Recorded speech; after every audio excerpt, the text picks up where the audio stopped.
In 1991, war broke out again in Eastern Europe, and once again, stories of atrocities began to filter through. Only this time, with the polish and sophistication of a news media that brought it to the world community with unprecedented speed and precision. The stories of concentration camps and rape and murder sped along the information highway with high-resolution clarity. And we stood by as the undeniable truth of genocide in Bosnia became more and more apparent. The tragic irony was technology itself had allowed us to become spectators rather than activists. In this age of high-definition sight and sound, we lost sight of the all-too-human condition of suffering brought on by war. This is what we fail to see. These are the faces of Bosnia, victims of ultranationalism. These are the faces of the Bosnian Student Project, young people who have survived a war, yet their prospects for the future remain fragile at best. Some are Muslim, some of mixed ethnic background. Many have lost their families, but all of them have lost their ability to continue an education. The universities in Bosnia have been destroyed, the educators themselves murdered.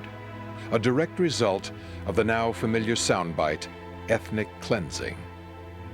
For the past 2 years, the Bosnian Student Project has worked to bring each of these students to the United States to continue their education. All have come with one common goal: to return to Bosnia with the skills they will need to be the future teachers, or doctors, or artists, or scientists of a peaceful and multicultural society.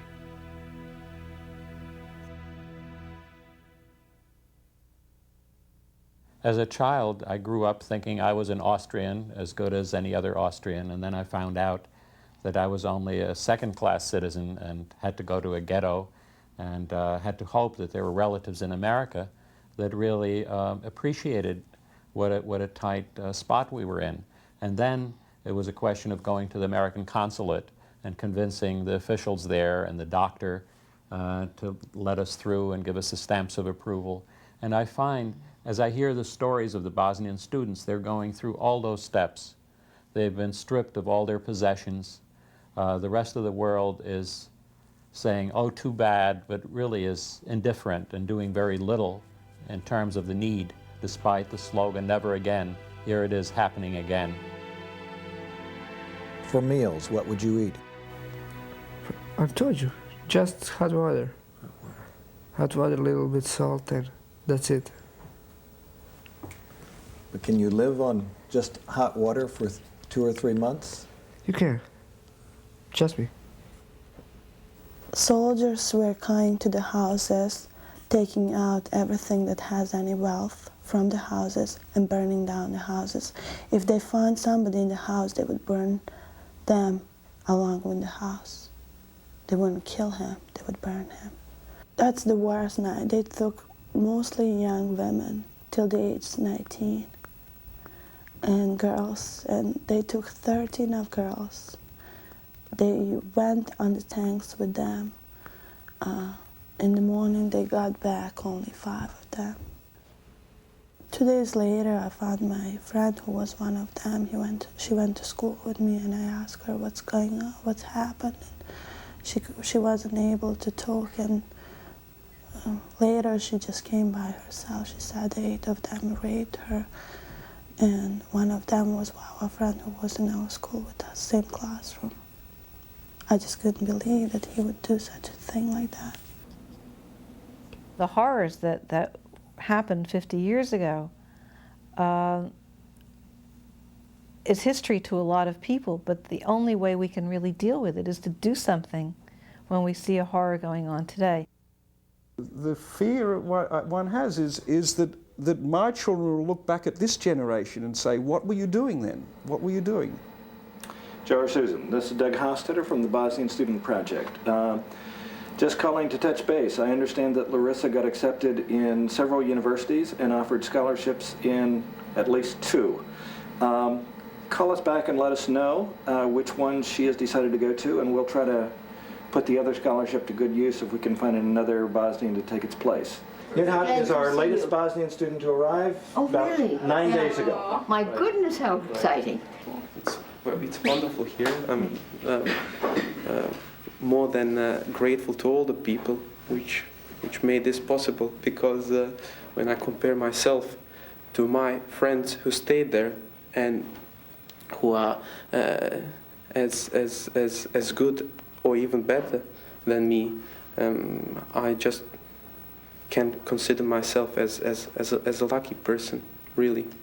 And I'm hoping that through this program, and hopefully with other people who will be involved in this, things like scholarships for Bosnian students will be available for many other people, because it's very, very sad situation that you have so many students who were excellent students in Bosnia and who are stuck in Bosnia now with no hope, and with the time there will be no future for them. This is an art student who is in Grazda. He has had several art exhibits before the war started, and since the war started, obviously, there's nothing he can do. A contact at the International Red Cross saw his material, took these photographs, and she will do anything she can to help us get him out if we can find a school for him. We're working away, and we're hoping that we'll be able to place him somewhere for the fall, hopefully. But it's a challenge, and it's, you know, the first step is always getting the scholarship. And once we have the scholarship, then the second challenge is going to be to get the student out. And hopefully we'll get the scholarship before it's too late.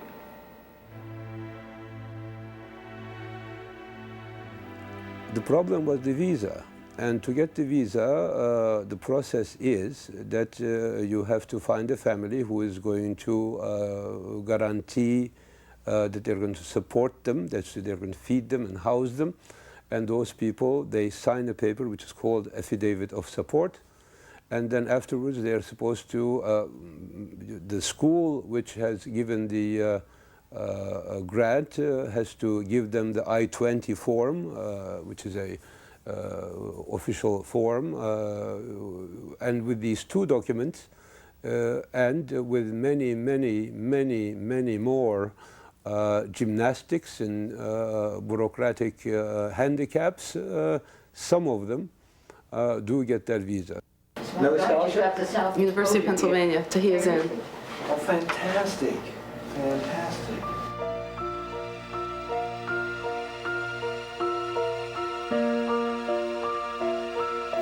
My father is Muslim, my mother is a Serb. And we lived in that, I believe, harmony of, you know, multi-religious and multicultural society, which was, I believe, beautiful. I was freshman in college, and my sister was senior in high school when the war started. As many other people, we couldn't believe what actually happened, that our neighbors and friends just turned into our enemies overnight. How can you explain it? You know, how can you explain that somebody who was a friend of the family and was babysitting for you the night before is now coming in here making you leave your house, and they're going to move in, and you're not allowed to take any of your possessions with you? And that's the kind of experience that some students have had. Once I tried to go to the bathroom, and there was a soldier, and I was like, may I go to the bathroom? He goes, no. And I go, why? Because you're Muslim. Well, you know, Muslims also have to go to the bathroom. What is different between me and you? I also have same needs as you are. I'm also a person as you are. I'm a man as you are. I belong to mankind. So can you tell me where are the Muslims? And the guide said, okay, so take a look around. Most of these people are Muslims. And he was doing like this, you know.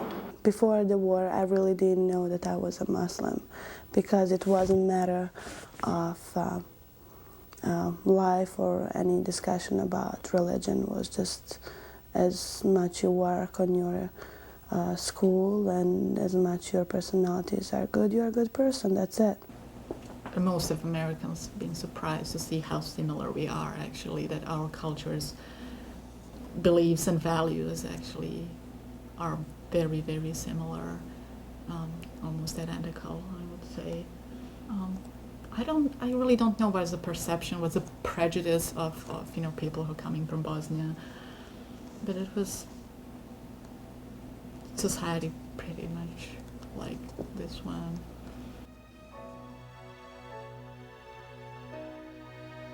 He's a typical teenager with all the teenage interest in the more punk, grunge music.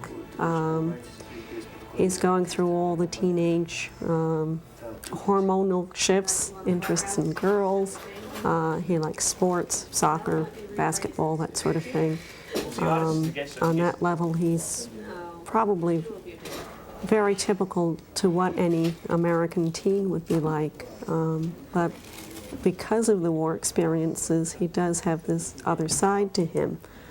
And I think his projecting this normalness is a reassurance even to himself that they haven't killed something vital in him from before. He still loves animals, he still enjoys interacting with people of all ages. I think I'm really, really happy here, but I can't stay here. I want to go back to see my parents and to help to Bosnia or something. The school is right across the street. They're great. And they understand. They understand, and we like it because we know that we're all weird. I'm just amazed at the spirit that these kids have, the willingness to jump into this new country, knowing that it's impermanent because they're all here on student visas, and not knowing what they've ever got to go back to, and yet they go on and carry on. Our teachers are killed, our directors are killed, everybody's intellectuals are killed. Well, who's going to go back and teach the kids? Are we going to have teachers for our kids? And we realized, well, the only thing we could do to go to the world and find an education. I don't know where I would like to live, but I would like to help rebuild my country, and I hope that I could just finish school and my education. They're all committed to going back and to being engineers, real bridges in the buildings, or the circus, or doctors. They all have some kind of career choice that ties into the country that they so dearly love and want to return to. She was so appreciative of the opportunity of being here that she was almost like a sponge. She wanted to absorb everything and be able to take in the college experience, if you will, to its fullest. And I think that she led other students into realizing that what they had here in this little community college in upstate New York was something pretty special. Having white Bosnian students among us benefits everybody. It helps the traditionally underrepresented students here to see that there are other people in the world who are suffering. There are other people who are being deprived of their humanity. They are not alone in this. And more than that, I think the community realizes that we cannot be so single-focused in our attempt to do right that we lose perspective of the global. And this became me to be able to say to the minority students, there are other people suffering the way you are suffering. And sometimes the hand that gets the help is the hand itself that helps. There is a danger in providing a scholarship for a foreign student, as we have poor students in this area that can't access the institution. So it would be very easy for someone in the area to say, well, why should we provide free education for somebody who is a foreigner when we can't even provide the same education for the students who live in this area? So it's a very delicate and a very serious action on the part of the college. I believe that if we are enlightened enough to understand the benefit that our students receive from coming in contact with a person with her experience, or the experience of any student who has come from a background of that type, I think that that's worth the money that we would be investing in her scholarship. You will get personal satisfaction out of it by doing what is so significant for the human community. We are our brothers and sisters' keepers. We are, there's no doubt about it, because if we do not follow that maxim, before you know it, this will be a very dangerous world to live in, even more dangerous than it is now. So we must reach out and help. While this project isn't saving the world, it is in fact saving individuals one at a time. And for those people who got saved because of some good Christian during World War II, this is kind of a way of repaying. And that really resonated with kids, you know, that there is something that governments don't necessarily do what you want them to do, but human beings, individuals can do something. And this is the something we can do. It's very exciting work. It's not just something that we're personally benefiting from. I mean, Doug and I are getting an incredible amount of benefit from this project, but here are some students and their families and their friends and the rest of their countrymen who are all saying this means something to us. I think it's been a very enriching and rewarding experience. Do it. That's the message. It will cost you something, but there are some things in which that are valuable money, and I hope you reach out and have 2 students. Have 1 to start with, but stop considering and do something about it. The Bosnian Student Project has already helped over 100 students by finding educational institutions and host families willing to give support through scholarships and opening their homes to them. There are still thousands more in Bosnia waiting for the same opportunity. Their need is great, and it's urgent. You can help by calling the Bosnian Student Project or writing for more information.